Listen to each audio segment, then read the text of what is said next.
CA मत कर भाई, 8-8 10-10 अटेम्प्ट लग जाते हैं, लोग बाल सफेद हो जाते हैं पर सीए नहीं बनते हैं। तू सीए मत कर। कुछ लोगों ने तो वर्डिक्ट दे दिया भाई तू सीए कभी बनेगा ही नहीं। 6,000 रुपए में मैं पूरा अपना महीने का खर्चा चलाता था। यहां पे हमारी गरीबी ने हमें ललकारा था, चैलेंज किया था, बोल तू कर सकता है या नहीं कर सकता है। अगर आपको जिंदगी में कोई आगे बढ़ा सकता है, आपके अंदर कोई मोटिवेशन जगा सकता है, तो वो है।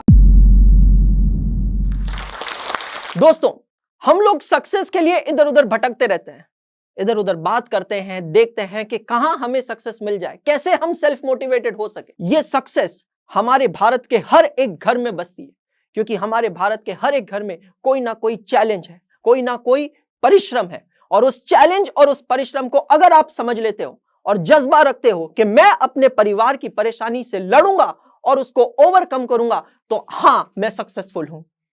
दोस्तों, मैं हूं CA Anshul Agrawal, educator and director of Unacademy CA. आप लोगों के सामने आया हूं यहां जोश टॉक में, और मैं गर्व से कहना चाहता हूं कि मैं सक्सेसफुल हूं, क्योंकि मैंने अपने परिवार की परेशानी को समझा है, और सिर्फ समझा ही नहीं है, उसे दूर किया है। दोस्तों, मेरा जन्म राजस्थान के जोधपुर में हुआ था, और फिर हम लोग पूरी फैमिली महाराष्ट्र के अमरावती में शिफ्ट हो गए थे। जब महाराष्ट्र के अमरावती में शिफ्ट हुए तो मेरे पिताजी ने एक नया बिजनेस सेटअप किया था, और सिर्फ 11 महीनों के पीरियड में हमें एक ह्यूज फाइनेंशियल सेटबैक लगा था। कहते हैं ना कि अक्सर एक वेल टू डू फैमिलीज के जो बच्चे होते हैं उनको मैच्योर होने में समय लगता है, लेकिन जो एवरेज मिडिल क्लास या लोअर मिडिल क्लास के बच्चे होते हैं ना, वो फैमिलीज के बच्चे अपने आप मैच्योर हो जाते हैं, क्योंकि उनको उनकी जरूरतें मैच्योर बना देती है। मैं ऐसी ही एक फैमिली से बिलोंग करता हूं। जब हमारे फैमिली में फाइनेंशियल क्राइसिस आया तो उसे देखकर मैं और मेरी सिस्टर बिना हैप्पी बर्थडे बनाए ही मैच्योर होते चले गए। हमें यह समझ में आने लगा कि हमारे परिवार की जरूरतें क्या है और किस तरीके से हम हर एक जरूरतों से जूझ रहे हैं। घर की परिस्थिति बहुत खराब थी। टिन के शेड वाले एक कमरे में हम लोग गुजारा करते थे। मैं, मेरी मम्मी, मेरी बहन, हम चारों जने उस एक कमरे में रहते थे। दोस्तों, ये जो फेज था, ये हमारी फैमिली के लिए बहुत डिफिकल्ट फेज था। पिताजी बहुत बुरे समय से गुजर रहे थे। जिस बिजनेस में हाथ डालते हैं उस बिजनेस में नुकसान, जिस बिजनेस में हाथ डालते हैं उस बिजनेस में नुकसान। और उस समय मेरी मम्मी एक सुपर विमेन बन के आई। कहते हैं ना, मराठी में एक कहावत है, एक मुलगा शिकला तर तो एकटा शिकतो, पण एक मुलगी शिकली तो पूर्ण कुटुंब शिकतो। इसका मतलब क्या है? अगर एक लड़का पढ़ाई करता है, एजुकेटेड होता है, तो वो सिर्फ अकेला एजुकेटेड होता है, लेकिन अगर एक लड़की पढ़ती है ना, तो पूरा के पूरा परिवार एजुकेटेड होता है। बिकॉज एक लड़की किसी की औरत, किसी की बीवी होती है, किसी की बेटी होती है, किसी की मां होती है, किसी की बहन होती है। मेरी मम्मी ने उस समय हर एक रोल निभाया। वो मेरे पापा का ख्याल उनकी मम्मी की तरह रखती थी, because he was into deep depression. हमारा ख्याल रखती थी, हमारी अपब्रिंगिंग करती थी, हमें पढ़ाती थी, घर का ख्याल रखती थी, और साथ में बिजनेस चालू कर दिया था ताकि हमारी फैमिली को सपोर्ट कर सके। दोस्तों, कुछ इंस्टेंसेस आपकी लाइफ में ऐसे होते हैं जो सीधा दिल पे लग जाते हैं। मेरी मम्मी ने भगवान तक को चैलेंज कर दिया था कि अगर ऊपर वाले तू सच्चा है तो हमारी परिस्थिति बदल के दिखा, और उसके लिए उन्होंने जिंदगी भर चप्पल छोड़ दिए थे कि मैं पूरी जिंदगी चप्पल नहीं पहनने वाली। तेज गर्मी के अंदर, तपती धूप के अंदर वो नंगे पैर जाती थी और दुकान चलाती थी और हमारे फैमिली को सपोर्ट करती थी। तो ऐसी मुश्किल सिचुएशन में उस समय मम्मी ने घर को संभाला, और मम्मी का जो बुटीक था वहां से इतने पैसे आ जाते थे कि बड़ी काट कसर करके मुश्किल से घर का खर्चा निकल जाता था और हमारी एजुकेशन फाइनेंस हो जाती थी। मैं यहां पे एक चीज सारे जितने भी पेरेंट्स देख रहे हैं उनके लिए मैं कहना चाहूंगा कि हमारे पेरेंट्स ने हर चीज में कॉम्प्रोमाइज किया, सिवाय हम भाई बहन के एजुकेशन के। उन्होंने हमेशा ये इंश्योर किया कि हम हमारे बच्चों को बेस्ट क्वालिटी एजुकेशन प्रोवाइड करेंगे, व्हाटएवर इट मे टेक, कुछ भी हो उसके लिए। अगर एजुकेशन की बात करूं तो दोस्तों, मैं पढ़ाई में कोई बहुत अच्छा नहीं था। Let me confess this back. मैं एक ऐसा बच्चा था जिसके बहुत सारे टेम्पटेशंस और सपने होते थे। क्योंकि मैं एक डिप्राइव्ड फैमिली में रहा था, तो मुझे कार्स अच्छी लगती थी, बड़े बड़े घर अच्छे लगते थे, घूमना फिरना, अच्छे कपड़े, ये सारी चीजें मुझे अच्छा लगा करती थी। इसलिए मेरा पढ़ाई में कभी इंटरेस्ट था नहीं। मेरी बहन मुझसे छोटी थी, बट आई थिंक वो मुझसे जल्दी बड़ी हो गई थी और वो ये सारी चीजें जल्दी समझ बैठी थी। कहते ना यार कि एक मिडिल क्लास फैमिली के अंदर बच्चे कभी मैजिक नहीं देखते हैं। आपको पता है, उनके लिए इस दुनिया का सबसे बड़ा मैजिशियन उनके पापा होते हैं। आपको पता है, उनके लिए उनका क्रिश, शक्तिमान, सबसे बड़ा सुपरस्टार सिर्फ और सिर्फ उसके पापा होते हैं। क्योंकि बच्चा जो चीज सोचता है ना, वो उसके पापा उसको ला के देते हैं, चाहे उसके लिए उनको कुछ भी क्यों ना करना पड़े। लेकिन जब आप अपनी आंखों से देखते हैं कि आपका ये सुपरस्टार, आपका ये सुपर हीरो कमजोर पड़ रहा है, इसकी शक्तियां कम हो रही है, तो आप इस दृश्य को देख नहीं पाते हैं। आप देखते हैं कि वो आपको कभी किसी चीज के लिए मना नहीं करेगा, आपके पिताजी कभी किसी चीज के लिए आपको मना नहीं करेंगे। लेकिन अगर कोई ऐसी चीज है जो उन्हें पता है कि आप उनसे मांगोगे और वो अफोर्ड नहीं कर पाएंगे, तो वो ऐसी जगह जाते ही नहीं है और आपको ले जाते ही नहीं है। क्योंकि उन्हें पता है कि अगर मैं वहां पे गया और मेरे बेटे ने मुझसे ये मांगा, मेरी बेटी ने मुझसे ये मांगा, तो मैं उसको कैसे लाके दे सकूंगा। आप इतने बड़े हो चुके हैं कि आप इस चीज को समझ रहे हैं कि मेरा सुपर हीरो कमजोर हो रहा है। आप ये चीज सहन नहीं कर पाते हैं कि बाहर वाला या घर का कोई रिश्तेदार आकर आपके सुपर हीरो के लिए कुछ भी कह के जा रहा है। वो सुपर हीरो जिसको आप हमेशा से एडमायर करते हैं, आज वो सुपर हीरो इतना कमजोर क्यों हो गया है। और वहां पे जब मैं 7th स्टैंडर्ड में था, वहां पे मुझे ऐसा लगा कि नहीं, अब मुझे अपने घर के लिए कुछ करना चाहिए। मारवाड़ी हूं, बनिया हूं, राजस्थानी हूं, मैंने सोचा काम करना चालू करते हैं। पढ़ाई वढ़ाई होती रहेगी, वैसे भी कुछ अंदर ज्यादा जा नहीं रहा है, काम करना चालू करते हैं। और मैंने फिर वहां पे प्रॉपर्टी डीलिंग का काम चालू किया। कैन यू इमेजिन, 13 साल का बच्चा, 7th स्टैंडर्ड का बच्चा, 13 साल का बच्चा प्रॉपर्टी डीलिंग का काम कर रहा है, जमीन खरीद रहा है और बेच रहा है, जहां बच्चों को कुछ समझ नहीं आता। मैंने मेरी जिंदगी की पहली लैंड डीलिंग की थी और वो पहली लैंड डीलिंग से 10,000 रुपए कमाए थे। ये जो 10,000 रुपए मैंने कमाए थे ना, ये आज बहुत मामूली रकम सुनाई देती होगी, पर ये 10,000 रुपए जो है ना, ये हमारे परिवार के लिए उस समय बहुत बड़ा अमाउंट था। एक बेटा जब पैसे कमा के लाता है तो आमतौर पे उसके माँ बाप खुश होते हैं ना। मेरे केस में ऐसा नहीं हुआ था। मैं जब पैसे कमा के लाया था, 7th स्टैंडर्ड का लड़का, 13 साल का लड़का जब पैसे कमा के लाया, मुझे पिताजी से डांट पड़ी थी। मेरे पिताजी ने मुझे कहा कि तुझे कहां कमाने की जरूरत है। And that's exactly when my super hero was back. मेरा सुपर हीरो वापस आ चुका था। यार, हम लोग झूंझ रहे थे जरूरतों से, फिर भी मेरे पिताजी मुझसे कहते हैं कि तू क्यों कमाने गया, तू पढ़ाई पे फोकस कर। रात की बात है, एक रात की बात है, ऑल ऑफ द सडन मेरी और मेरी सिस्टर की नींद खुली और जब हम उठते हैं तो देखते हैं कि हमारे पिताजी और मेरी मम्मी, डैडी मम्मी दोनों बैठ के पापड़ बना रहे हैं, पापड़ बेल रहे हैं। वो सीन देख के खून खौल उठा। जब हमने ये सीन देखा तब हमने मम्मी पापा की बात सुनी चुपके से, और मम्मी पापा एक दूसरे से बात कर रहे थे कि यार परिस्थिति तो जैसी है वैसी है, वो कुछ खास सुधरने वाली नहीं है, बस अब पूरी की पूरी उम्मीद इन दोनों बच्चों पे है। अगर ये बच्चे कुछ पढ़ लिख लेंगे, कुछ कर लेंगे, कुछ आगे बन जाएंगे, तो हमारी जिंदगी बदल सकती है। हमें कुछ भी करना है बट बच्चों की एजुकेशन में कॉम्प्रोमाइज नहीं करना है। यार, वो जो शब्द पापा ने मम्मी से कहे थे ना, वो सीधा दिल पे लग गए थे। तब तक मैं पढ़ाई मजबूरी से कर रहा था, ओ यार मैं क्यों पढ़ रहा हूं, लेकिन उस दिन के बाद पढ़ाई मेरी एक जरूरत बन गई, मेरी एक जिम्मेदारी बन गई कि अब अगर मुझे पढ़ना है ना, तो मुझे अपने माँ बाप के लिए पढ़ना। आपको पता है, इस दुनिया का सबसे बड़ा मोटिवेशन आपके मम्मी पापा है। अगर कभी भी आप डिस्ट्रैक्ट होते हो, डिमोटिवेट होते हो, तो आपको किसी अंधेरे कमरे में मोमबत्ती जलाने की जरूरत नहीं है। आप सिर्फ अपने मम्मी पापा को देख लो, उनका चेहरा इमेजिन कर लो और इस दुनिया का सारा मोटिवेशन आपके अंदर आ जाएगा कि अगर मुझे कुछ भी करना है तो बस इन दो चेहरों पे एक मुस्कान लाने के लिए करना है, इन चेहरों पे मुझे हंसी लेके आनी, और कुछ नहीं करना है। मेरा पढ़ाई में इंटरेस्ट आने लगा, मैंने पढ़ाई की, कंप्लीट की, पास किया, and I passed my 10th standard from Taktamal English high school in Amravati. 11th standard मेरी लाइफ का टर्निंग पॉइंट रहा, बिकॉज वहां पे जो सब्जेक्ट्स मैंने पढ़े उसका सही मायना मुझे समझ में आया कि ये सब्जेक्ट्स मैं पढ़ क्यों रहा हूं, और वहां मुझे लगा कि यार पढ़ाई भी अच्छे से की जा सकती है। एंड दैट्स एग्जैक्टली वेयर मैं 12th स्टैंडर्ड के अंदर, साल 2006 के अंदर, मैं 12th स्टैंडर्ड के अंदर महाराष्ट्र स्टेट में, ऑल महाराष्ट्र स्टेट में मेरिट रैंकर आया था।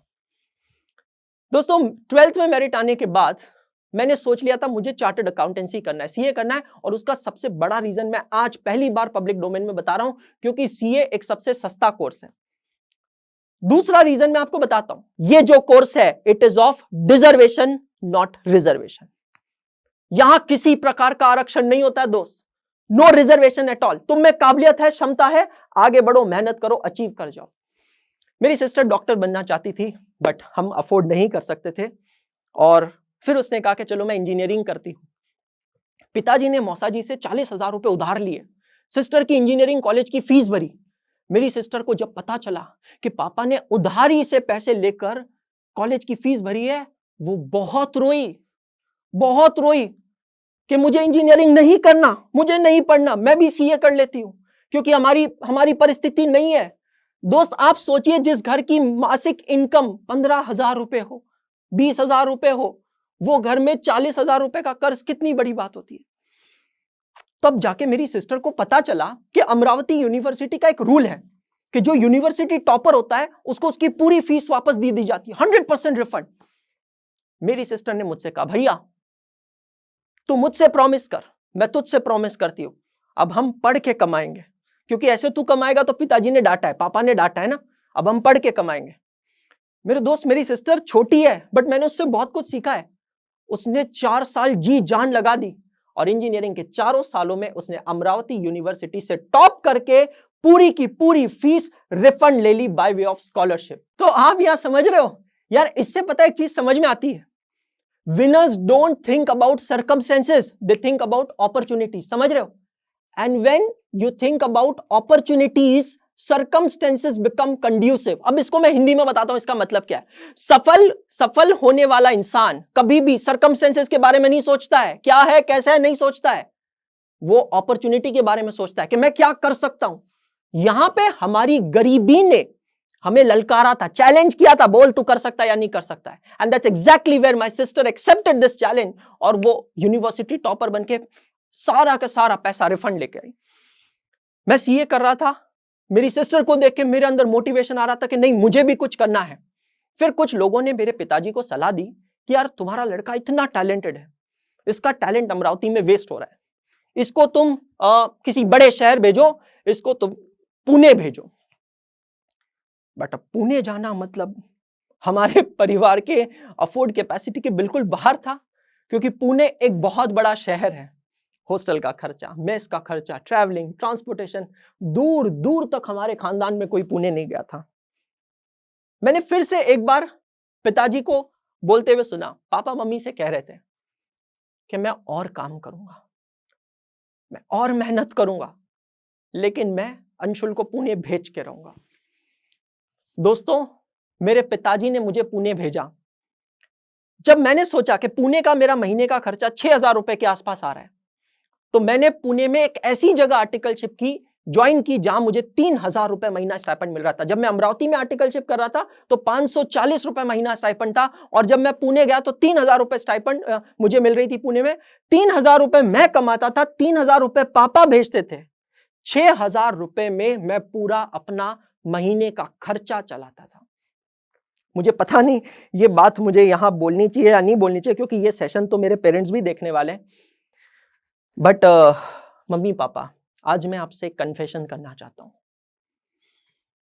मैंने आपसे झूठ बोला है।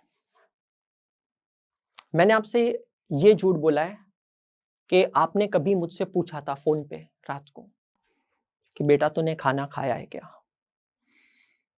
और मैंने आपसे झूठ बोला था कि हाँ मैंने खाना खाया है, जबकि उस रात मैंने खाना नहीं खाया था।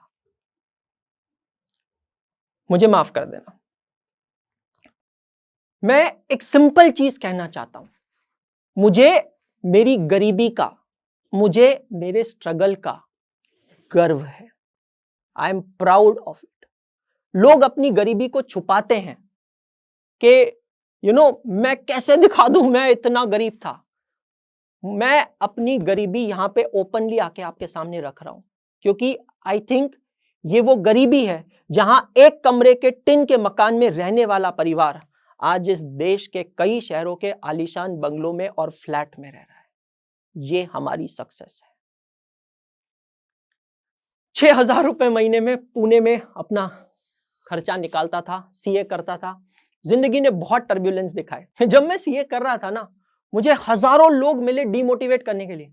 अबे तू क्या कर रहा है, सीए कर रहा है, मत कर, तुझे मैथ्स नहीं आता है, सीए मत कर। CA syllabus is like question, result is like drops.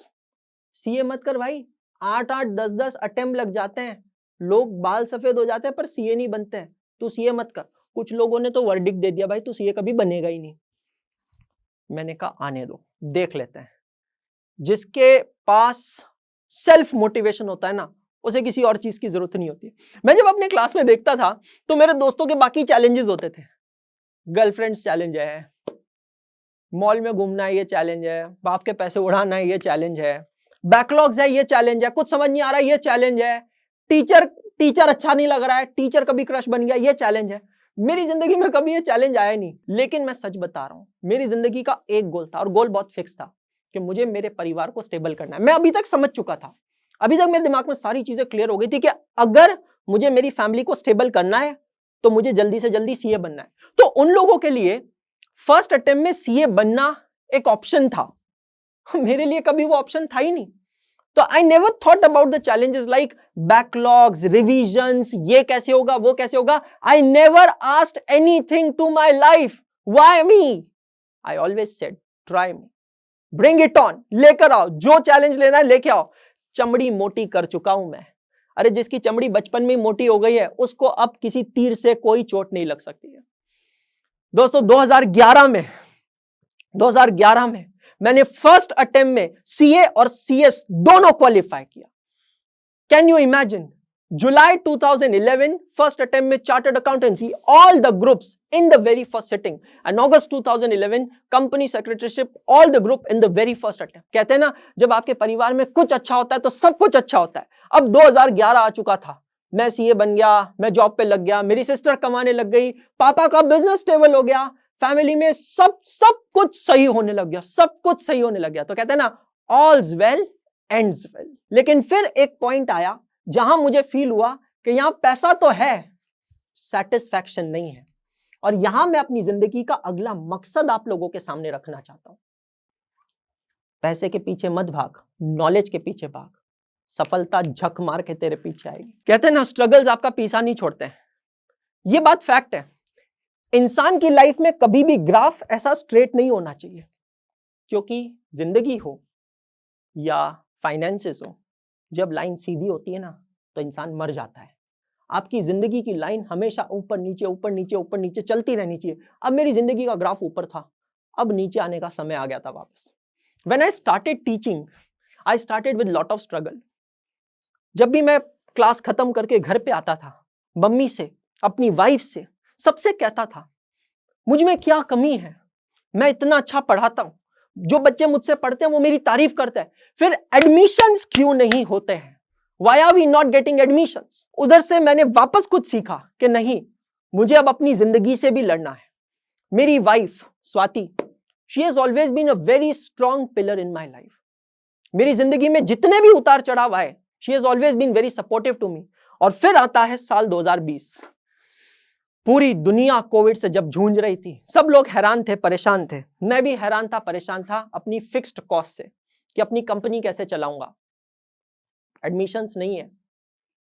मई 2020 की बात है, दोपहर का समय था, मुझे एक कॉल आता है, हेलो सर, हम अनअकैडमी से बोल रहे हैं, we saw your videos on YouTube, आप पढ़ाते हैं, हमने थोड़ा रिसर्च किया आपके बारे में, आप बहुत अच्छा पढ़ाते हैं, आप एक एकेडमी चलाते हैं, आप उसके मैनेजिंग डायरेक्टर हैं, we want you to start CA course in Unacademy.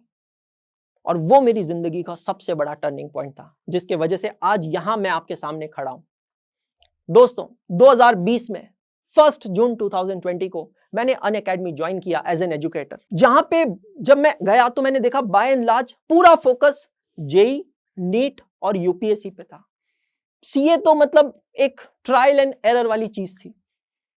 दोस्तों विद इन 1 मंथ, ज्वाइनिंग के 1 महीने के अंदर मैंने अनअकैडमी के अंदर पूरी सीए की टीम खड़ी की और अनअकैडमी को यह साबित कर दिया कि जेई, नीट और यूपीएससी के अलावा सीए भी एक दावेदार कोर्स है। दोस्तों 2020 से लेके अभी 2022, I am very proud to share this fact that 1 जनवरी 2022 को मुझे बनाया गया अनअकैडमी सीए का डायरेक्टर, और आज मैं आपके सामने ना सिर्फ एक एजुकेटर, ना सिर्फ एक यूट्यूबर, ना सिर्फ एक व्लॉगर, बल्कि अनअकैडमी सीए का डायरेक्टर बन के आपके सामने खड़ा हूं। मेरी जिंदगी से और मेरी जिंदगी की इस कहानी से आपने क्या सबक लिया है कमेंट करके जरूर बताइएगा।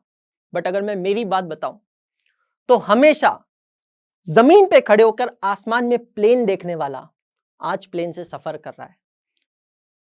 टिन के शेड के एक कमरे में गुजारा करने वाला परिवार आज इस देश के कई शहरों में आलीशान बंगलों में रह रहा है। जिस तरीके की जिंदगी या उस तरीके की जिंदगी का सपना मैंने हमेशा देखा था, जिस सपने के लिए छोटी छोटी इच्छाओं को साइड में रखा था, सैक्रिफाइसेस किए थे, मेहनत किए थे, आज मैं प्राउड से कह सकता हूं कि मैं वो हर एक सपना जी रहा हूं। और सिर्फ मैं अकेला नहीं जी रहा हूं, मेरा परिवार भी जी रहा है। और आपको पता है, एक बेटा होने के नाते इन सारी एसेट्स के अलावा मेरे लिए सबसे प्राउड की बात पता है क्या है? My super hero is back. किसी दिन जब मैं देखता था कि मेरा ये सुपर हीरो कमजोर पड़ रहा है, इसकी शक्तियां कम पड़ रही है, मेरे पापा, मेरे डैडी, आज मेरा सुपर हीरो वापस आ गया है गेम में। आज मेरा सुपर हीरो गर्व से सबके सामने जाता है, और जब लोग उससे कहते हैं वो देखो सीए अंशुल अग्रवाल के पापा जा रहे हैं, वो देखो ये वो अंशुल अग्रवाल है, हाँ, जिसको हम इंस्टाग्राम पे फॉलो करते हैं, जिसके हम व्लॉग्स देखते हैं, ये वो अंशुल अग्रवाल है, तब मेरे पिताजी के चेहरे पे जो प्राउड की फीलिंग आती है ना, वो प्राउड की फीलिंग मेरी जिंदगी की सबसे बड़ी सक्सेस है। दोस्तों, मेरी जिंदगी से आपने क्या सीखा ये आप जरूर बताइएगा, पर मैं आपको एक चीज कहना चाहता हूं, अगर आपको जिंदगी में कोई आगे बढ़ा सकता है, आपके अंदर कोई मोटिवेशन जगा सकता है, तो वो है आपका अपना परिवार। क्योंकि जो मोटिवेशन आपको आपका परिवार दे सकता है ना, वो आपको परमात्मा भी नहीं दे सकता है। और जाने से पहले कहूंगा सिर्फ इतना जो मैं हमेशा कहता हूं, पढ़ते रहो, सीखते रहो, आगे बढ़ते रहो, क्योंकि पढ़ना बंद तो सीखना बंद, और सीखना बंद तो आगे बढ़ना बंद। गुड डे, शब्बा। अगर आप इस टॉक के एंड तक पहुंच चुके हैं तो मैं आपको जोश टॉक्स का एक दूसरा रूप भी दिखाना चाहता हूं, जिससे मैं काफ़ी देर से जुड़ा हुआ हूं और मुझे बहुत बहुत ज़्यादा पसंद है कि वो क्या कर रहे हैं। जोश टॉक्स ने एक नया ऐप लॉन्च किया है जिसका नाम है जोश स्किल्स। अब वो नया नहीं रहा, काफ़ी टाइम से है, लाखों लोग उसको अब यूज़ करते हैं। और जोश स्किल्स पे आप अपनी ज़िंदगी के लिए कोर्सेज ढूंढ सकते हैं। वो कोर्स नहीं जो आपको physics, chemistry, commerce, business studies पढ़ाएंगे, वो कोर्सेज जो आपकी जिंदगी में आपको कैसे जीना चाहिए वो सिखाएंगे। मैंने खुद जो स्किल्स पे बहुत सारे कोर्सेज बनाए हैं, पब्लिक स्पीकिंग पे, इमोशनल क्राइसिस कैसे हैंडल किया जाए, अपनी पर्सनालिटी कैसे डेवलप की जाए। हर एक कोर्स में डेली क्विजेज हैं, एक्सरसाइजेज हैं, एक बहुत ही खूबसूरत कम्युनिटी है जो आपको सपोर्ट करेगी, आपको इनकरेज करेगी। आज ही डाउनलोड करें जोश स्किल्स का ऐप और उनके कोर्सेज एक्सप्लोर करके अपनी जिंदगी को आगे बढ़ाएं।